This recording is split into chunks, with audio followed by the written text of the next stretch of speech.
परम सत्कारयोग मेरे बहुत ही प्यारे किसान मित्रों और साडे अज दे इस अंदोलन दे नाल हिस्सा बन के चल रहे दोस्तों, वाहिगुरू जी का खालसा वाहिगुरू जी की फतेह। मैं चाहता सी कि तुसी सारे इस गल लई बड़े उतावले हो कि अज जो मीटिंग हुई है इस मीटिंग की सारी गलबात तुहाडे तक पहुँचाई जाए। इस मीटिंग दे विच जो फैसले होए ने वो भी तुहाडे तक पहुँचाए जाण ते जो प्रोग्राम जथेबंदियां ने अगे उलीके ने उन्हां दी भी तुहानूं जानकारी घट्टो घट्ट मिलनी जरूरी सी। ये समझदा होया मैं इत्थे मतलब लाइव होया। प्यारे दोस्तों, अज दी जिहड़ी मीटिंग हुई है, अज दी मीटिंग दे विच जिथे साडियां मतलब 41 जथेबंदियां दे आगू साहिबान संयुक्त किसान मोर्चा दे आगू साहिबान उस मीटिंग दे विच शामिल होए। दूसरे पासों साडे रेल मंत्री जी, साडे एग्रीकल्चर मंत्री जी और साडे वाणिज्य राज मंत्री जी शामिल होए, नाल उन्हां दे अधिकारी साहिबान भी मीटिंग दे विच शामिल होए। अज दी मीटिंग दे विच सब तो पहला मतलब साडा ऐसी एक एजेंडा जिहड़ा भेजिया होया सी सरकार नूं लिखती रूप दे विच, जिहड़े सरकार बार-बार ये कहंदी आ रही सी कि प्रपोजल दिओ प्रपोजल दिओ। प्रपोजल दे विच असीं डिटेल दे विच लिख के भेजिया सी कि साडीआं जिहड़ियां पहलीआं ही मंगां है कि कानून रद्द कीते जाण, जां मतलब जिस तरह भी जिवें बिजली एक्ट सी ਉਹਨੂੰ ਰੱਦ ਕੀਤਾ ਜਾਏ, ਜਾਂ ਉਸ ਦੇ ਨਾਲ ਜਿਵੇਂ MSP ਦੀ ਸਾਡੀ ਮੰਗ ਸੀ ਕਿ ਉਹਦਾ ਕਾਨੂੰਨ ਬਣਾਇਆ ਜਾਏ, ਜਾਂ ਜਿਵੇਂ ਇਸ ਤਰ੍ਹਾਂ ਸਾਡੇ ਤੇ ਪਰਾਲੀ ਦਾ ਇਹਨਾਂ ਨੇ ਮਤਲਬ ਬਹੁਤ ਵੱਡਾ ਬੋਝ ਪਾਉਣ ਦਾ ਯਤਨ ਕੀਤਾ ਸੀ, ਉਹ ਕਾਨੂੰਨ ਨੂੰ ਵਾਪਸ ਲਿਆ ਜਾਵੇ। ਇਹ ਸਾਰੀਆਂ ਗੱਲਾਂ ਨੂੰ ਅਸੀਂ ਮਤਲਬ ਇੱਕ ਚਿੱਠੀ ਦੇ ਰੂਪ ਦੇ ਵਿੱਚ, ਮੰਗ ਪੱਤਰ ਨਾ ਹੋ ਕੇ ਉਹਨੂੰ ਚਿੱਠੀ ਦੇ ਰੂਪ ਦੇ ਵਿੱਚ ਇੱਕ ਪ੍ਰਪੋਜ਼ਲ ਦੇ ਰੂਪ ਦੇ ਵਿੱਚ ਅਸੀਂ ਸਰਕਾਰ ਨੂੰ ਭੇਜਿਆ ਸੀ ਕਿ ਸਰਕਾਰ ਦੱਸੇ ਇਹਨਾਂ ਨੂੰ ਆਪਦੀ ਕੀ ਥਿਊਰੀ ਹੈ, ਕਿਸ ਤਰੀਕੇ ਦੇ ਨਾਲ ਸਰਕਾਰ ਇਹਨਾਂ ਨੂੰ ਵਾਪਸ ਲੈਣਾ ਚਾਹੁੰਦੀ ਹੈ ਤੇ ਕਿਵੇਂ ਵਾਪਸ ਲੈਂਦੀ ਹੈ। ਉਹਦੇ ਤੇ ਇੱਕ ਇੱਕ ਦੇ ਉੱਤੇ ਸਰਕਾਰ ਦਾ ਅਸੀਂ ਮਤਲਬ ਆਵਾਜ਼ ਸੁਣੀ, ਸਰਕਾਰ ਦੀ ਗੱਲ ਸੁਣੀ, ਦੱਸੋ ਤੁਸੀਂ ਇਹਨਾਂ ਤੇ ਕੀ ਕਰਦੇ ਹੋ, ਪਹਿਲੇ ਤੇ ਕਿਵੇਂ ਕਰਦੇ ਹੋ, ਦੂਸਰੇ ਤੇ ਕਿਵੇਂ ਕਰਦੇ ਹੋ, ਤੀਸਰੇ ਤੇ ਕਿਵੇਂ ਕਰਦੇ ਹੋ। ਤਾਂ ਜਿਸ ਵੇਲੇ ਪਹਿਲੇ ਕਾਨੂੰਨ ਦੀ ਗੱਲ ਆ ਰਹੀ ਸੀ ਤਾਂ ਉਸ ਵੇਲੇ ਸਰਕਾਰ ਵੱਲੋਂ ਬਾਰ-ਬਾਰ ਇਹ ਗੱਲ ਆ ਰਹੀ ਸੀ ਕਿ ਅਸੀਂ ਇਹਦੀਆਂ ਸੋਧਾਂ ਕਰ ਦਿੰਦੇ ਹਾਂ, ਸੋਧਾਂ ਭਾਵੇਂ ਜਿੰਨੀਆਂ ਵੀ ਤੁਹਾਨੂੰ ਲੱਗਦੀਆਂ, ਜਿੱਥੇ ਵੀ ਗਲਤੀ ਲੱਗਦੀ ਹੈ ਸਾਰੇ ਸੋਧਾਂ ਕਰ ਦਿੰਦੇ ਆ, ਤਾਂ ਤੁਸੀਂ ਇਹਨਾਂ ਨੂੰ ਮਤਲਬ ਵਾਪਸ ਲੈਣ ਦੀ ਗੱਲ ਨਾ ਕਰੋ। ਤਾਂ ਉਸ ਥਾਂ ਦੇ ਉੱਤੇ ਅਸੀਂ ਕਿਹਾ ਵੀ ਚਲੋ ਤੁਸੀਂ ਜਿਹੜਾ ਤੁਹਾਡਾ ਸੋਚ ਆ ਉਹ ਸਾਨੂੰ ਦੱਸਦੇ ਜਾਓ, ਸਾਡੇ ਸਾਰੇ ਦੇ ਸਾਰੇ ਕਾਨੂੰਨਾਂ ਜਿਹੜੇ ਆ ਨੁਕਤੇ ਆ ਉਹਨਾਂ ਸਾਰਿਆਂ ਦੇ ਉੱਤੇ ਆਪਦਾ ਮਤਲਬ ਤੁਸੀਂ ਸਰਕਾਰ ਵਿਚਾਰ ਦੇਵੇ ਪਹਿਲਾਂ। ਤਾਂ ਇਸੇ ਤਰ੍ਹਾਂ MSP ਦੇ ਉੱਤੇ ਆ ਕੇ ਸਰਕਾਰ ਨੇ ਆਪਦਾ ਵਿਚਾਰ ਇਹ ਦਿੱਤਾ ਕਿ ਅਸੀਂ MSP ਦਾ ਕਾਨੂੰਨ ਬਣਾਉਣਾ ਸਾਡੇ ਲਈ ਔਖਾ ਹੈ, ਲੇਕਿਨ ਤੁਹਾਨੂੰ ਅਸੀਂ ਲਿਖਤੀ ਗਰੰਟੀ ਜ਼ਰੂਰ ਦੇ ਸਕਦੇ ਹਾਂ, ਜਾਂ ਅਸੀਂ ਇਹ ਇੱਕ ਕਮੇਟੀ ਬਣਾ ਦਿੰਦੇ ਹਾਂ ਜਿਹੜੀ ਕਮੇਟੀ ਸਰਕਾਰ ਵੱਲੋਂ ਰਜਿਸਟਰਡ ਹੋਏਗੀ, ਲੇਕਿਨ ਉਹਦੇ ਇਹਨਾਂ ਦੋਹਾਂ ਗੱਲਾਂ ਦੇ ਉੱਤੇ ਹਜੇ ਜਥੇਬੰਦੀਆਂ ਦੀ ਕੋਈ ਸਹਿਮਤੀ ਨਹੀਂ ਹੋਈ। ਬਿਲਕੁਲ ਅਸੀਂ ਇਹਨਾਂ ਨੂੰ ਇਹ ਕਹਿ ਕੇ ਆਏ ਹਾਂ ਕਿ ਇਹਨਾਂ ਗੱਲਾਂ ਤੇ ਅਸੀਂ ਬਿਲਕੁਲ ਸਹਿਮਤ ਨਹੀਂ, ਸਾਡਾ ਅੰਦੋਲਨ ਜਿਉਂ ਦੀ ਤਿਉਂ ਜਾਰੀ ਹੈ ਔਰ ਚੱਲਦਾ ਰਹੇਗਾ ਜਿੰਨਾ ਚਿਰ ਸਰਕਾਰ ਇਹਦੇ ਤੇ ਪੋਜ਼ਿਟਿਵ ਨਹੀਂ ਹੁੰਦੀ। ਅਗਲੀ ਗੱਲ ਸੀਗੀ ਕਿ ਸਰਕਾਰ ਲੈ ਕੇ ਆਈ ਕਿ ਜਿਹੜਾ ਤੁਹਾਡੇ ਤੇ ਅਸੀਂ ਪਰਾਲੀ ਦੇ ਐਕਟ ਬਣਾਇਆ, ਜਿਹੜਾ ਤੁਹਾਡੇ ਤੇ ਕਾਨੂੰਨ ਦੇ ਅਨੁਸਾਰ 1 ਕਰੋੜ ਰੁਪਏ ਜੁਰਮਾਨੇ ਦੀ ਦਾ ਪ੍ਰਾਵਧਾਨ ਕੀਤਾ ਗਿਆ ਤੇ ਨਾਲ 5 ਸਾਲ ਸਜ਼ਾ ਦਾ ਕਿਸਾਨ ਨੂੰ ਜਿਹੜਾ ਵੀ ਪਰਾਲੀ ਨੂੰ ਅੱਗ ਲਾਏਗਾ ਉਹਨੂੰ ਹੋਣ ਦਾ ਸੀ। ਉਹਦੇ ਤੇ ਸਰਕਾਰ ਨੇ ਕਿਹਾ ਕਿ ਅਸੀਂ ਇਹ ਵਾਪਸ ਲੈਂਦੇ ਹਾਂ, ਕਿਸਾਨ ਨੂੰ ਅਸੀਂ ਇਸ ਪੋਲੂਸ਼ਨ ਵਾਲੇ ਐਕਟ ਦੇ ਵਿੱਚੋਂ ਬਾਹਰ ਕੱਢਦੇ ਹਾਂ, ਕਿਸਾਨ ਦੇ ਉੱਤੇ ਕੋਈ ਕਾਰਵਾਈ ਨਹੀਂ ਹੋਵੇਗੀ।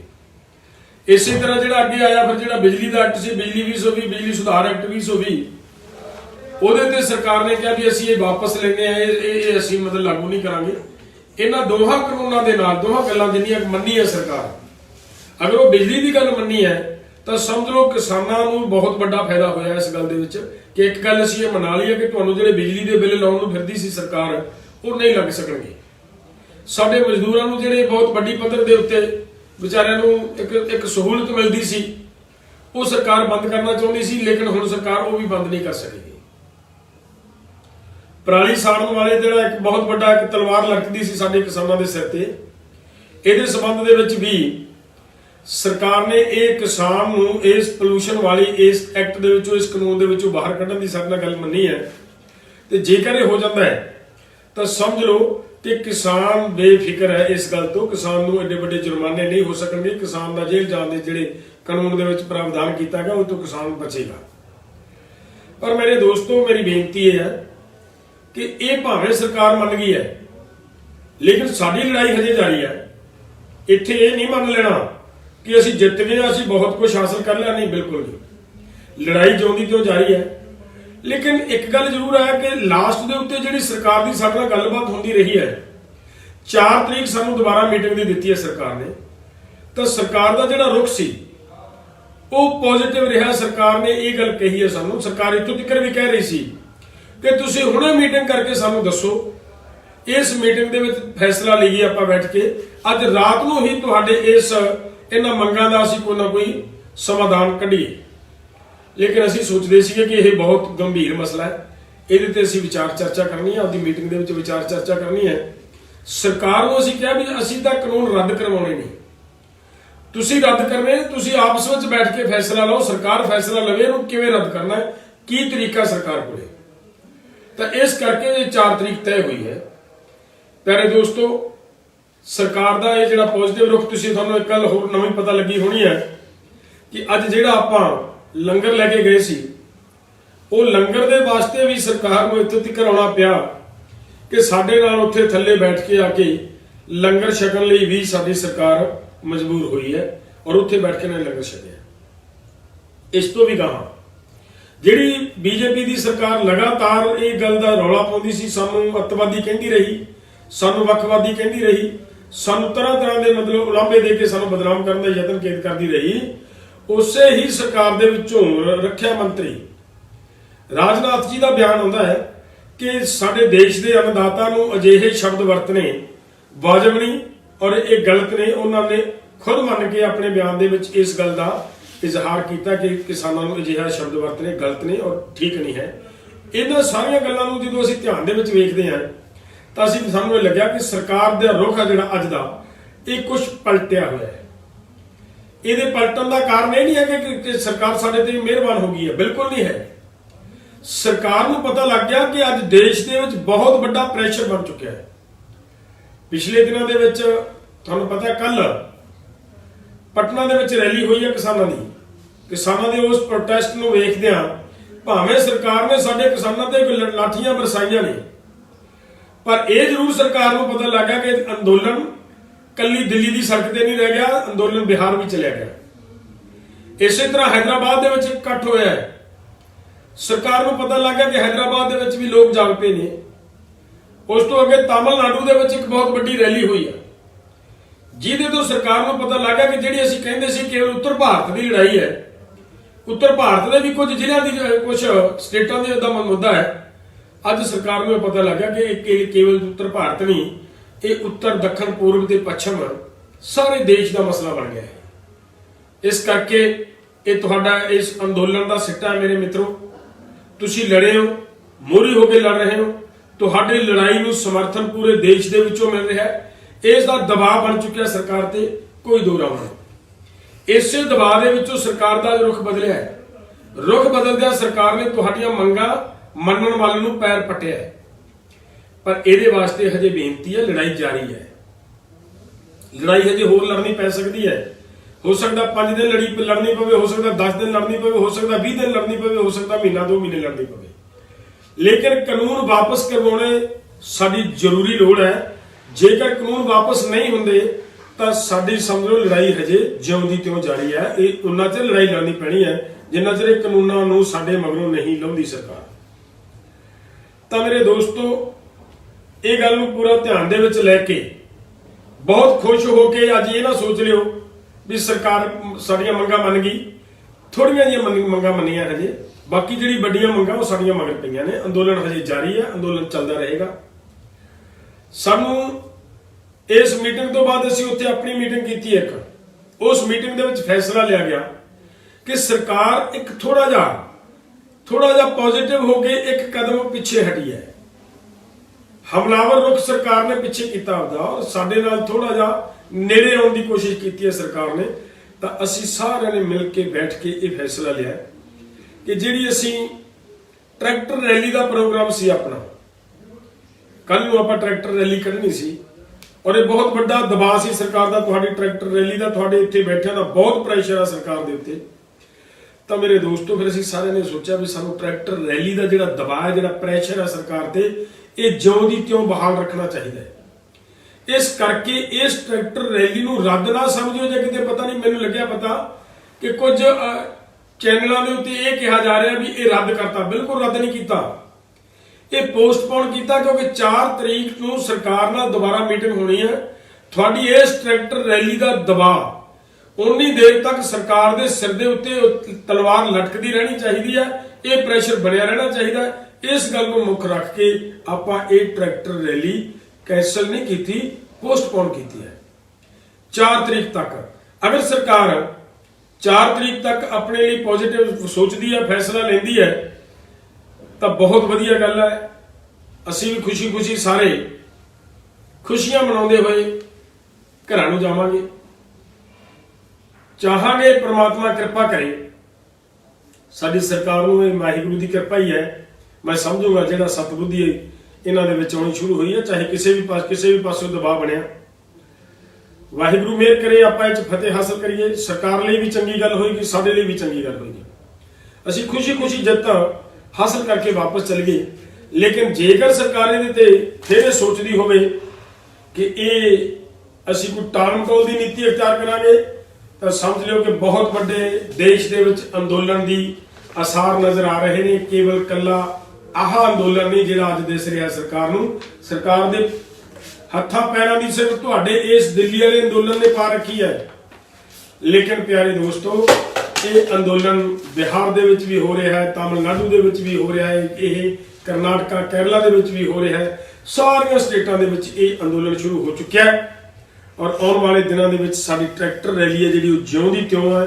ਅਗਰ ਸਰਕਾਰ ਇਹਦੇ ਤੇ ਕੋਈ ਫੈਸਲਾ ਨਹੀਂ ਲੈਂਦੀ, ਕੋਈ ਪੋਜ਼ਿਟਿਵ ਰੁਖ ਨਹੀਂ ਅਖਤਿਆਰ ਕਰਦੀ, ਤਾਂ ਫਿਰ ਇਸੇ ਤਰ੍ਹਾਂ ਉਹ ਮੀਟਿੰਗ ਤੋਂ ਬਾਅਦ ਆ ਕੇ ਤੁਹਾਡੇ ਨਾਲ ਰੂਬਰੂ ਹੋਵਾਂਗੇ। ਰੂਬਰੂ ਹੋ ਕੇ ਫਿਰ ਤੁਹਾਨੂੰ ਸਾਰੀ ਗੱਲ ਪਲਾਨਿੰਗ ਅਗਲੀ ਦੱਸਾਂਗੇ ਕਿ ਕਿਵੇਂ ਆਪਾਂ ਆਪਣੀ ਅਗਲੀ ਰਣਨੀਤੀ ਕੀ ਹੋਵੇ, ਅਗਲੀ ਲੜਾਈ ਕੀ ਹੋਵੇ, ਕਿਸ ਤਰ੍ਹਾਂ ਆਪਾਂ ਟਰੈਕਟਰ ਰੈਲੀ ਕਰਨੀ ਹੈ, ਕਿਵੇਂ ਕਰਨਾ, ਕੀ ਕੀਤਾ ਜਾਣਾ ਹੈ, ਉਹ ਸਾਰੇ ਦੇ ਵਿਚਾਰ ਚਰਚਾ ਕਰਕੇ ਤੁਹਾਡੇ ਨਾਲ ਸਾਂਝੀ ਕਰਾਂਗੇ। ਸੋ ਡੱਲੇਵਾਲ ਸਾਹਿਬ, ਇੱਕ ਸਵਾਲ ਕੁਝ ਜਥੇਬੰਦੀਆਂ ਜਾਂ ਲੋਕਾਂ ਵੱਲੋਂ ਚੁੱਕਿਆ ਜਾ ਰਿਹਾ ਕਿ ਸਰਕਾਰ ਤੁਹਾਨੂੰ ਪਾਗਲ ਬਣਾਉਣ ਦੀ ਕੋਸ਼ਿਸ਼ ਕਰ ਰਹੀ ਹੈ ਤੇ ਉਹਨਾਂ ਦੇ ਟਰੈਪ ਦੇ ਵਿੱਚ ਨਾ ਫਸ ਜਾਇਓ। ਇਹਦੇ ਉੱਪਰ ਥੋੜੀ ਜਿਹੀ ਕਲੈਰਿਟੀ। ਹਾਂ ਦੇਖੋ, ਮੈਂ ਇਹ ਵੀ ਕਲੀਅਰ ਕਰਾਂ, ਸਰਕਾਰ ਬਿਲਕੁਲ ਇਹ ਨਾ ਸੋਚਿਓ ਕਿ ਸਰਕਾਰ ਸਾਨੂੰ ਪਾਗਲ ਬਣਾ ਸਕਦੀ ਹੈ। ਉੱਥੇ 40 ਆਗੂ ਬੈਠੇ ਨੇ ਤੁਹਾਡੇ। ਸਰਕਾਰ ਯਤਨ ਕਰ ਸਕਦੀ ਹੈ, ਬਹੁਤ ਯਤਨ ਕੀਤੇ ਨੇ ਸਰਕਾਰ ਨੇ। ਸਾਨੂੰ ਖਿਲਾਰਨ ਦੇ ਯਤਨ ਵੀ ਕੀਤੇ ਨੇ, ਸਾਨੂੰ ਪਾੜਨ ਦੇ ਯਤਨ ਵੀ ਕੀਤੇ ਨੇ, ਸਾਨੂੰ ਬਦਨਾਮ ਕਰਨ ਦੇ ਯਤਨ ਵੀ ਕੀਤੇ ਨੇ। ਲੇਕਿਨ ਕਿਸੇ ਟ੍ਰੈਪ ਦੇ ਵਿੱਚ ਅਸੀਂ ਆਪਾਂ ਫਸੇ ਨਹੀਂ। ਸਰਕਾਰ ਹੋਰ ਵੀ ਜੇ ਕਿਸੇ ਤਰ੍ਹਾਂ ਦਾ ਯਤਨ ਕਰਦੀ ਹੈ, ਮੈਂ ਤੁਹਾਨੂੰ ਪਹਿਲਾਂ ਹੀ ਕੀਤਾ ਹੈ ਕਹੀ ਇਹ ਗੱਲ ਕਿ ਆਪਣਾ ਅੰਦੋਲਨ ਜਾਰੀ ਹੈ। ਅੰਦੋਲਨ ਤੋਂ ਪਿੱਛੇ ਨਹੀਂ ਹਟਣਾ, ਅੰਦੋਲਨ ਜਾਰੀ ਰਹੇਗਾ, ਉਨੀ ਦੇਰ ਤੱਕ ਜਾਰੀ ਰਹੇਗਾ। ਕੀ ਹੋਇਆ, ਮੈਂ ਪਹਿਲੇ ਬੇਨਤੀ ਕੀਤੀ ਹੈ ਕਿ ਬਹੁਤ ਵੱਡੀ ਜਿੱਤ ਨਹੀਂ ਹਾਸਲ ਹੋਈ ਹਜੇ ਛੋਟੀਆਂ ਮੰਗਾਂ, 2 ਮੰਗਾਂ ਮੰਨੀਆਂ ਸਰਕਾਰ ਨੇ, ਬਾਕੀ ਤੇ ਲੜਾਈ ਜਾਰੀ ਹੈ ਹਜੇ, ਬਾਕੀ ਲੜਾਈ ਮਗਰ ਹੈ। ਉਹ ਲੜਾਈ ਜਿੱਤਣ ਤੱਕ ਆਪਣਾ ਅੰਦੋਲਨ ਜਾਰੀ ਰਹੇਗਾ। ਬਿਲਕੁਲ ਅੰਦੋਲਨ ਵਾਪਸ ਨਹੀਂ ਲੈ ਲਵਾਂਗੇ ਕਿਸੇ ਵੀ ਕਾਰਨ। ਸੋ ਇਸ ਕਰਕੇ ਸਰਕਾਰ ਕਿਸੇ ਟ੍ਰੈਪ ਦੇ ਵਿੱਚ ਨਹੀਂ ਫਸਾ ਸਕੇਗੀ। ਆਪਾਂ ਨੂੰ ਵਾਹਿਗੁਰੂ ਕਿਰਪਾ ਕਰੇ, ਤੁਹਾਡਾ ਸਾਥ ਰਿਹਾ, ਤੁਹਾਡਾ ਪਿਆਰ ਰਿਹਾ, ਜਿੱਤ ਕੇ ਜਾਵਾਂਗੇ। ਡੱਲੇਵਾਲ ਸਾਹਿਬ, ਇੱਕ ਕੁਝ ਨੈਸ਼ਨਲ ਚੈਨਲਾਂ ਵੱਲੋਂ ਇਹ ਦਿਖਾਇਆ ਜਾ ਰਿਹਾ ਹੈ ਕਿ ਕਿਸਾਨਾਂ ਦੀਆਂ 50% ਮੰਗਾਂ ਮੰਨ ਲਈਆਂ ਤੇ ਜਿਹੜਾ ਇਹਨਾਂ ਦਾ ਯੂਥ ਇੱਥੇ ਭੰਗੜੇ ਪਾ ਰਿਹਾ ਤੇ ਇਹ ਹੁਣ 50% ਤੇ ਖੁਸ਼ੀ-ਖੁਸ਼ੀ ਘਰ ਨੂੰ ਵਾਪਸ ਮੁੜ ਜਾਣਗੇ। ਇਸ ਤਰੀਕੇ ਨਾਲ ਤੁਹਾਨੂੰ ਲੱਗਦਾ ਕਿ ਢਾਲ ਲਾਉਣ ਦੀ ਕੋਸ਼ਿਸ਼ ਹੈ ਇਸ ਅੰਦੋਲਨ ਨੂੰ? ਹਾਂ ਦੇਖੋ, ਇਹ ਜਿਹੜੀਆਂ ਗੱਲਾਂ ਕੀਤੀਆਂ ਜਾ ਰਹੀਆਂ ਨੇ, ਦੇਖੋ ਨੌਜਵਾਨ ਸਾਡੇ ਬਹੁਤ ਲੰਬੇ ਸਮੇਂ ਤੋਂ ਇਸ ਅੰਦੋਲਨ ਦੇ ਵਿੱਚੋਂ ਕੁਝ ਹਾਸਲ ਕਰਨ ਦੇ ਲਈ ਬੈਠੇ ਸੀ ਔਰ ਵਧੀਆ ਬੈਠੇ ਨੇ।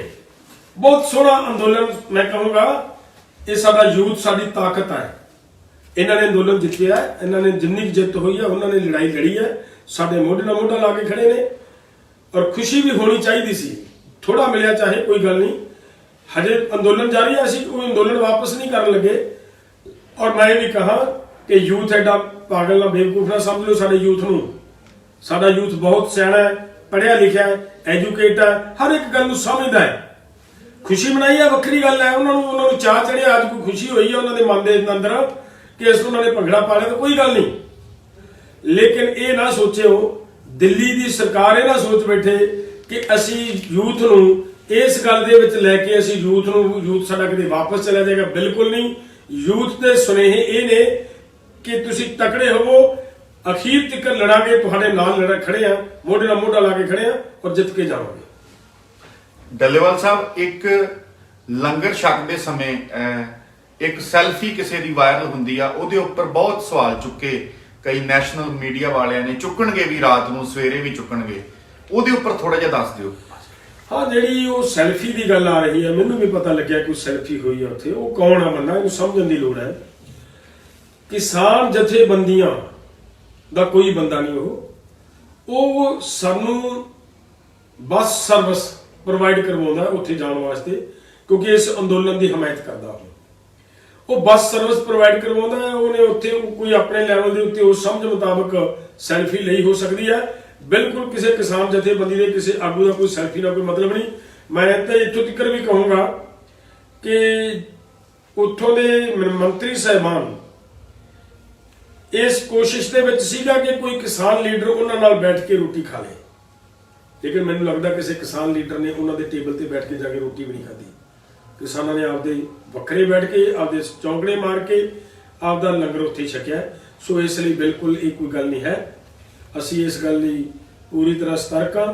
ਔਰ ਉਹ ਜੋ ਵੀਰ ਨੇ ਸੈਲਫੀ ਲਈ ਹੈ, ਉਹ ਕੋਈ ਬੱਸ ਸਰਵਿਸ ਪ੍ਰੋਵਾਈਡ ਕਰਨ ਵਾਲਾ ਮਤਲਬ ਟਰਾਂਸਪੋਰਟਰ ਵੀਰ ਹੈ। ਉਹ ਕਿਸਾਨ ਜਥੇਬੰਦੀ ਦਾ ਕਿਸੇ ਨਾਲ ਉਹਦਾ ਕੋਈ ਸੰਬੰਧ ਨਹੀਂ ਹੈ। प्यार करना या छुड़वाना, वशीकरण, लव मैरिज, प्रेमी नूं मनाउणा, घर वाले मनाउणा, पति पत्नी विच झगड़ा, आपसी अणबण, सस नूं दा झगड़ा, किसी दा बेटा किसी दूसरे दे कहने च है या किसी दी बेटी किसी दूसरे दे कहने च है, प्रेमी प्रेमिका च अणबण, विदेश यात्रा, लॉटरी स्पैशलिस्ट, किसी भी समस्या दे लई फोन करो। हर समस्या दा समाधान सिर्फ 3 घंटे विच। विश्व प्रसिद्ध बाबा हरदीप जी। गोल्ड मैडलिस्ट नूं फोन करो जिन्हां दा नंबर है 9501 84753। ते देर किस गल दी, हुणे बाबा हरदीप जी नूं कॉल लगाओ, समाधान पाओ जिन्हां दा नंबर है 9501 84753। जी हाँ,